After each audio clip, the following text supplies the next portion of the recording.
बिस्मिल्लाहिर्रहमानिर्रहीम। अस्सलाम वालेकुम नाज़रीन, आप यूट्यूब चैनल देख रहे हैं। मैं इमरान खान हूँ। ये जो परवेज़ मुशर्रफ साहब के बाद वाले 10 साल हैं, इन्होंने नून लीग को और पीपल्स पार्टी को बहुत हद तक एक जैसा कर दिया है। यहाँ मेरे पास कुछ खबरें हैं जो इस बात की तस्दीक कर रही हैं। नंबर एक तो ये है कि इनके मनी लॉन्ड्रिंग के लिए इस्तेमाल होने वाले तरीक़ाकार भी एक जैसे हैं, इनके अकाउंट्स बनाने का तरीक़ाकार भी एक जैसा है, मनी लॉन्ड्रिंग के जो केसेस हैं वो भी एक जैसे हैं, और एक ही जैसी कंपनी से ये सहूलतें हासिल करते रहे पाकिस्तान के अंदर और पाकिस्तान के बाहर भी। वो जो ब्यूरोक्रेट्स हैं जिनके ऊपर इल्ज़ामात लगते हैं वो दोनों की आंखों का तारा भी रहते हैं। मिसाल के तौर पे ये एक खबर है और बड़ी इंटरेस्टिंग खबर है। जज राना शमीम जिन्होंने साकिब निसार साहब पे इल्ज़ामात लगाए, वो जज साहब की पीपल्स पार्टी के साथ एक बड़ी शानदार जो है वो ताल्लुकात पे मबनी एक खबर निकली है।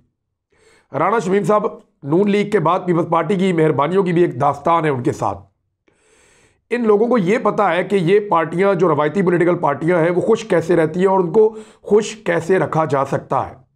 फिर वो उन पार्टियों से फ़ायदा उठाना भी जानते हैं। गिलगित बल्तिस्तान के साबिक जज राना शमीम पर नून लीग के बाद पीपल्स पार्टी की मेहरबानियों की भी बड़ी तवील एक फहरिस्त है।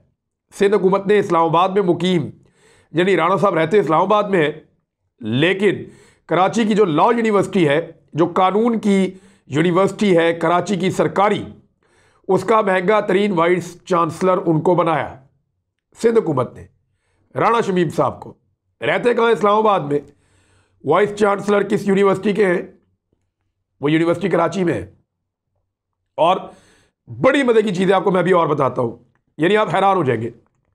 शहीद जुल्फ़िकार अली भुट्टो यूनिवर्सिटी का नाम है। वाइस चांसलर के तकर्रुर का मरला आया तो सिंध के तमाम कानूनदानों को छोड़कर इस्लामाबाद में मुकीम राना शमीम को मुंतखब किया गया। सिंध में कोई ऐसा कानूनदान नहीं है जिसको उस यूनिवर्सिटी का वाइस चांसलर लगाया जाता। और यूनिवर्सिटीज़ के जो बोर्ड है उसके साबिक मुशीर निसार खोड़ू ने कहा कि इस काम के लिए राना शमीम से बेहतर कोई नहीं हो सकता। राना शमीम को बतौर वाइस चांसलर माहाना 30 लाख रुपए की तनख्वाह और मुराद उनकी मुकर्रर की गई है। इतना पैसा और इतनी मुराद इससे पहले सिंध में किसी वाइस चांसलर को नहीं दी गई। सरकारी खजाने से माहाना 30 लाख रुपए लेने वाले वाइस चांसलर राना शमीम पर सिंध हुकूमत की जो सबसे बड़ी मेहरबानी है बिलावल भुट्टो जरदारी साहब की या मुराद अली शाह साहब की, वो ये है कि कई महीने तक वो यूनिवर्सिटी में ही नहीं आए, लेकिन इसके बावजूद वो अपने ओहदे पर बरकरार और उनको उनकी तनख्वाहें मिल रही हैं। अब एक रुकन है इस यूनिवर्सिटी के मेंबर सिंडिकेट और लियाकत आसकानी उनका नाम है। उन्होंने ये बताया कि राना शमीम आखिरी बार 9 महीने पहले सिंडिकेट के इजलास में आए थे। सिंध के वजीर जामियात और तालीमी बोर्ड इस्माइल राहू कहते हैं कि वाइस चांसलर को यूनिवर्सिटी आना चाहिए। मुसलसल गैर हाजिरी के बावजूद ओहदे पर बरकरार रखने के लिए जो इस्लामाबाद में उनका अपना दफ्तर है राना शमीम का, उसको कराची की यूनिवर्सिटी का कैंपस डिक्लेयर कर दिया गया। यानी आप 2 नंबरी के ऊपर 2 नंबरी देखें कि ये शख्स एक यूनिवर्सिटी का वाइस चांसलर है, सरकारी खजाने से इसको 30 लाख रुपए हर महीने मिलते हैं और उस यूनिवर्सिटी में ये गुज़िश्ता 9 महीनों से गया ही नहीं। हद हो गई। और पैसे हर महीने मिल रहे हैं। इससे ज़्यादा नवाजिशात क्या होंगी? अब इसके बदले में खिदमात वो कौन सी हैं जो सिंध हुकूमत ले सकती है राना शमीम साहब से? आजकल वो खिदमत तो कर रहे हैं नवाज शरीफ साहब की, अब इसके बदले में कोई ना कोई खिदमत तो ऐसी होगी जो वो भुट्टो ख़ानदान की या जरदारी ख़ानदान की भी करेंगे। क्योंकि पढ़ाने वाला अगर किसी भी सियासतदान की अपनी प्राइवेट यूनिवर्सिटी हो तो वो ऐसा वाइस चांसलर कभी रखेगा जो महीने में चले 10 दफ़ा भी आए और 20 मरतबा ना आए। महीने में 10 दिन आने वाला वाइस चांसलर भी नहीं रखेगा, क्योंकि उसके ऊपर उसके पैसे लगे हुए हैं। लेकिन क्योंकि यहां पे पब्लिक के अकाउंट से पैसे जाते हैं, अवाम का पैसा जाता है इस यूनिवर्सिटी में, लिहाजा राना शमीम साहब 9 महीने तक ना आए तो कोई फर्क नहीं पड़ता और उनको उनकी तनख्वाह भी मिलती रहती है, मुराद भी मिलती रहती है, और वो इस्लामाबाद में अपने दफ्तर में रहते हैं और फिर बाद में ट्रेवलिंग भी कर रहे होते हैं। नवाज शरीफ साहब की तो उन्होंने खिदमत की है, देखते हैं कि वो क्या खिदमत करते हैं भुट्टो ख़ानदान की या जरदारी ख़ानदान की। और मुराद अली शाह साहब ने कहा है कि इससे भी ज़्यादा वो चाह रहे थे कि उनको वो राहत और मुआवजा दिया जाए। बहरहाल एक और खबर यह है कि हुकूमत ने दावा किया है कि कोरोना के बावजूद 3 साल में 11 लाख लोगों को सिर्फ बैरून मुल्क नौकरी मिली है। देखिए, इसमें हुकूमत क्रेडिट तो ले रही है, लेकिन इसमें कुछ वजूहात हैं। नंबर 1 तो यह है कि पाकिस्तान में कोरोना वायरस वैसे हिट नहीं कर सका जैसे दुनिया में किया है। बहुत सारे लोग बेरोजगार हुए, वो अपने मुल्कों में चले गए और फिर वापस नहीं आए। पाकिस्तानियों के लिए ये मौका था, पाकिस्तान ने इससे फ़ायदा उठाया और पाकिस्तान से लोग चले गए। लेकिन इसका एक पहलू ये है कि पाकिस्तान के अंदर क्या रोज़गार में इजाफा हुआ है, ये बड़ा सवाल है। हुकूमत पाकिस्तान में बनाकर दी है अवाम ने इमरान खान साहब को, तो क्या पाकिस्तान में रोज़गार बढ़ा है या कम हुआ है, ये बड़ा सवाल है। बैरून मुल्क में बहुत सारा वैक्यूम पैदा हुआ था नौकरियों में, और कम तनख्वाहों पे मुलाजिम चाहिए थे पूरी दुनिया को। इतनी कम तनख्वाहों पे कई मुल्कों के लोग काम नहीं करते, क्योंकि कारोबारी नुकसान हुआ कोरोना की वजह से, और कम तनख्वाहों में पाकिस्तानी काम करने के लिए आमादा हो जाते हैं। लिहाजा पाकिस्तानियों को बैरून मुल्क नौकरियां मिली हैं, ये बात एक हकीकत है। और ये सऊदी अरब में कोई 5,70,000, UAE में कोई 2,71,000, ओमान में 61,000, कतर में कुछ लगभग 54,000, बहरीन में लगभग 25,000, मलेशिया में 13,500, इराक में 5,25,000, और इसके अलावा बरतानिया, चीन, अमेरिका, स्पेन, जापान, जर्मनी, तुर्की, कुवैत, इटली, हांगकांग और जनूबी अफ्रीका में लोगों को नौकरियां मिली हैं पाकिस्तानियों को। लेकिन यहाँ से वो लोग जो बेहतर तनख्वाहों में काम कर रहे थे, उन्होंने जब छोड़ा और इकनॉमिक एक बहुत ख़तरनाक यहाँ पे क्राइसिस थे, तो उसमें पाकिस्तानी क्योंकि कम तनख्वाह पे काम करने के लिए आमादा हो जाते हैं, बांग्लादेशी भी, तो इसलिए इन लोगों के लिए गुंजाइश बनी और उन्होंने जाके काम किया। कुछ पाकिस्तान की हुकूमत का भी इसमें रोल है कि उन्होंने ऐसी पॉलिसी रखी कि लोग आसानी से बैरून मुल्क जा पाए, और कोरोना से जो पाकिस्तान की गवर्नमेंट ने निपटा है अच्छे तरीके से, वो भी एक वजह है कि हमारी लेबर को मौका मिला, उन्होंने बाहर जाके काम किया है। लेकिन पाकिस्तान में नौकरियों का हिसाब किताब क्या है, इंतज़ार रहेगा कि वज़ीर इत्तलात इसके बारे में क्या इंफॉर्मेशन देते हैं। लोगों के ऊपर महंगाई का एक बम अब सर पे आके गिरने लगा है। वो क्या है, कैसे है, मैं आपको बताता हूं। हुकूमत ने IMF की कड़ी शराइत के बाद, IMF ने शराइत रखी है, उसमें हुकूमत को तमाम सब्सिडीज़ ख़त्म करनी पड़ेगी। टैक्स के अंदर जहाँ जहाँ पे जिसको छूट मिली हुई है वो ख़त्म करनी पड़ेगी, और जो चीज़ें हम बाहर से इंपोर्ट करते हैं, बाहर से मंगाते हैं, उनके ऊपर भी ज़्यादा टैक्सेस लगाने पड़ेंगे। और ये नए टैक्सेस हैं बहुत बड़े पैमाने पे। हालांकि पाकिस्तान टारगेट पूरे कर रहा है, पाकिस्तान ने रिकॉर्ड टैक्स कलेक्शन की है, लेकिन इसके बावजूद IMF की शराइत बड़ी कड़ी है। जो पैसा पाकिस्तान को सऊदी अरब ने दिया, उसने भी इंतहाई कड़ी शराइत के ऊपर दिया। अब जो IMF की शराइत है, उसके बाद शर्त पर 150 अरब रुपए के टैक्सों में मुश्तमिल मिनी बजट जो है वो लॉ डिवीजन को भिजवा दिया गया है।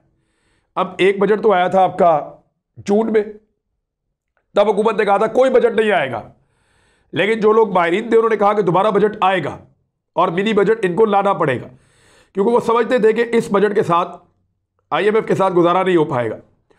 अब नया मिनी बजट आया है, इससे एक महंगाई का बम लोगों के सर के ऊपर फूटेगा। वो कैसे, मैं आपको बताता हूं। इसी बजट का बहाना बनाते हुए लोग चीजें महंगी करेंगे, इसी बजट का बहाना बनाते हुए माफिया सरगर्म हो जाएंगे, इसी बजट का बहाना बनाते हुए लोग मुनाफा कमाएंगे, क्योंकि इस हुकूमत के पास ऐसा कोई सिस्टम नहीं है सूबों में कि लोगों को काबू किया जा सके, माफियाज को पकड़ा जा सके या गवर्नेंस बेहतर की जा सके। तो ऐसी सूरत हाल में माफियाज नाक में दम कर देंगे और इस बजट के बाद महंगाई की एक वेव आएगी, चाहे वो असली हो चाहे वो जाली हो। लेकिन अब बजट के हवाले से जो कहा गया वो ये कहा गया कि जो चेयरमैन ने कहा FBR के, उन्होंने कहा कि डॉक्टर अशफाक अहमद ने कि मिनी बजट तैयार हो चुका है, हुकूमत जब कहेगी पेश कर देंगे। उन्होंने कहा कि इस्लामाबाद में मीडिया से ये गैर रस्मी बातचीत करते हुए वो कह रहे थे कि मिनी बजट में सेल टैक्स की छूट को वापस लिया जा रहा है, खाने पीने की अशिया और दवाइयों पर जो टैक्स की छूट है वो बरकरार रहेगी। ये दो अच्छी चीज़ें हैं, लेकिन ये नहीं होगा। मुझे पता है जो दवाइयों वाला माफिया है वो भी कहेगा जी टैक्स खत्म हो गया, मिनी बजट आ गया, दवाइयाँ महंगी, हुकूमत रोक नहीं पाएगी। जो अशिया खुर्दोरोश बेचने वाले हैं उनको आप लाख ये समझाएं कि आपकी चीज़ों के ऊपर कोई टैक्स छूट खत्म नहीं हुई, आपने चीज़ें उतने की बेचनी है, लेकिन नहीं, वो चीज़ें महंगी बेचेंगे। वो इसलिए कि उनको पता है कि कोई हुकूमत उन पर हाथ नहीं डाल सकी और ये हुकूमत इस काबिल नहीं है, और ये सूबाई हुकूमतों का काम है, ना मुजदार कर पाएंगे, ना खैबर पख्तूनख्वा में हो पाएगा, और सिंध वाले तो जानबूझ कर नहीं करेंगे। तो ऐसी सूरत हाल में अवाम के ऊपर महंगाई का एक बड़ा बोझ पड़ सकता है आने वाले महीनों में। यहाँ जो टैक्स की छूट ख़त्म की गई है वो, या टैक्स जो बढ़ाए जाएंगे, वो लग्जरी आइटम्स हैं, वो चीज़ें जो लोग लग्जरी समझ के लेते हैं। मिसाल के तौर पे जो बाहर से गाड़ियाँ आती हैं, इन्होंने पाकिस्तान की इकॉनमी को बहुत तबाह किया है। हमारा बिल का एक बहुत बड़ा हिस्सा है कि पाकिस्तानी बाहर से गाड़ियाँ मंगा के इस्तेमाल करते हैं। पाकिस्तान में अभी तक गाड़ियाँ बनाई नहीं जा सकी। चाइना ने यह निशानदेही भी की है कि जापानी गाड़ियाँ आप इस्तेमाल करते हैं, होंडा, टोयोटा, सुजुकी, ये कौन सी कंपनी है? ये जापान की कंपनी है। वो वहाँ से सामान लाकर पाकिस्तान में असेंबल करके गाड़ियाँ बेच रहे हैं। कई दहाइयों से गाड़ियों के ऊपर 10-10 लाख का ओन ले रहे हैं, पूरी दुनिया में कहीं नहीं होता। इंतहाई सब स्टैंडर्ड, इंतहाई घटिया क्वालिटी की गाड़ियाँ बनाते हैं और दुनिया से महंगी बेचते हैं। हमारे साथ ये बिल्कुल करीब इंडिया है। इंडिया में वही गाड़ी बनती है और आधी कीमत में मिलती है। अगर डॉलर्स के अंदर जाएं तब भी आधी कीमत में मिलती है। पाकिस्तान से सस्ती गाड़ी, पाकिस्तान से बेहतर स्पेसिफिकेशंस, ज़्यादा बेहतर उसकी मैन्युफैक्चरिंग, प्रोडक्शन उसकी ज़्यादा अच्छी, सहूलतें उसमें ज़्यादा लगी हुई है। ज़्यादा बेहतर गाड़ी पाकिस्तान से इंडिया में बिकती है, पाकिस्तान से बहुत कम पैसों में। और कंपनियां भी वही हैं जो बेच रही हैं, और वही कंपनियां पाकिस्तान के अंदर अय्याशी कर रही हैं। तो जापानी कंपनियों ने पाकिस्तान को बहुत नुकसान पहुंचाया है। उनसे हम ताल्लुकात खराब नहीं करने चाहिए, लेकिन पाकिस्तान को अपनी गाड़ी भी तो बनानी चाहिए ना। कोई ऐसा मुआहदा किया होता कि पाकिस्तान में गाड़ियां बनेगी, पुर्जे यहां पे बनेंगे, पूरी पूरी यहां पे फैक्ट्रियां लगेगी, यहां के लोगों को ट्रेन किया जाएगा, यहां के लोग जो है महारत हासिल करने के बाद खुद गाड़ियां बनाएंगे। ऐसा कुछ पाकिस्तान ने किया नहीं, अनफॉर्चुनेटली। और उसकी वजह से पाकिस्तान हर साल बेशुमार गाड़ियां बाहर से इंपोर्ट करता है, और वो जो गाड़ियां बाहर से आती हैं वो सारी पाकिस्तान के इंपोर्ट बिल के अंदर शामिल होती है। पाकिस्तान का बैलेंस ऑफ पेमेंट खराब होता है। बहुत सारी और लग्जरी आइटम हम बाहर से मंगाते हैं हर साल, उनको मंगाना बंद कर दे। जैसे डॉग फूड है, कैट्स का फूड है, पालतू जानवरों का जो फूड हम बाहर से मंगवाते हैं, ये अरबों रुपए का मंगवाते हैं। ये पाकिस्तान में छोटे छोटे प्लांट हैं, लोगों को फैसिलिटेट करें, लोग यहाँ पे लगाएं, आप बाहर से ना मंगाएं, इनके ऊपर ज़्यादा ड्यूटी रख लें, लोग इंपोर्ट करना बंद कर देंगे, यहाँ पे खरीदना शुरू कर देंगे। तो इन चीज़ों पे पाकिस्तान ने कभी तवज्जो ही नहीं दी। खाने का तेल सारा बाहर से मंगाते हैं।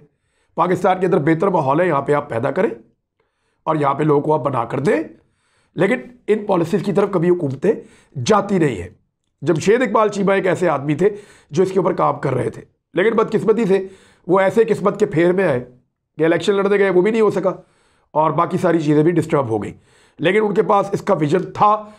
मैंने 3-4 मुलाकातों में जब उनसे चीज़ें समझी तो मुझे आइडिया हुआ कि वो आदमी इन चीज़ों में काम कर सकता है।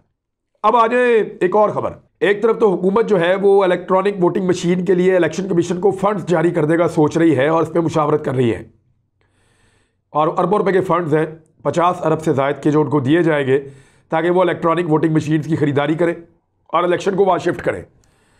दूसरी तरफ राणा सनाउल्लाह साहब ने यह कहा है कि अगर ज़बरदस्ती ईवीएम से इलेक्शन करवाया गया तो हम उस नौयत का एहतजाज करेंगे जिस नौयत का तहरीक लब्बैक पाकिस्तान ने किया था, टीएलपी ने।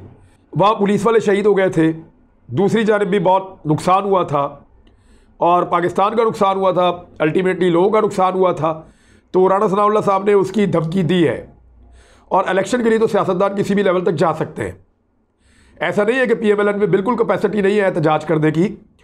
उनके लोग उस नौयत का एहतजाज कभी नहीं करते जहाँ पे जान का ख़तरा मोल लेना पड़े, या जहाँ पे गोली खानी पड़े, या जहाँ पे आंसू गैस के सामने और मुश्किलात के सामने खड़ा होना पड़े, वैसा वो नहीं करते। लेकिन इसके बावजूद जब इंतखाबात करीब होंगे और ये चीज़ों पे कंसेंसस ना हुआ तो फिर अपोजिशन कहीं ना कहीं प्रॉब्लम क्रिएट कर सकती है। लेकिन आप कभी भी नहीं ये कह सकते कि PMLN वो वाला एहतजाज करेगी जो एहतजाज तहरीक लब्बैक वालों ने किया है। उन्होंने तो नामूस रसालत के नाम के ऊपर निकल के किया है। आज साद रिजवी कहें लोगों को कि मेरी सियासत के लिए जान दे दो, लोग नहीं देंगे। लेकिन जब वो कहेंगे नबी अकरम सल्लल्लाहु अलैहि वसल्लम की नामूस के लिए निकलो, तो लोग निकलेंगे। ये फ़र्क है। अब तक के लिए इतना ही। बड़ा ख्याल रखिएगा अपने इस चैनल का भी। अल्लाह हाफिज़।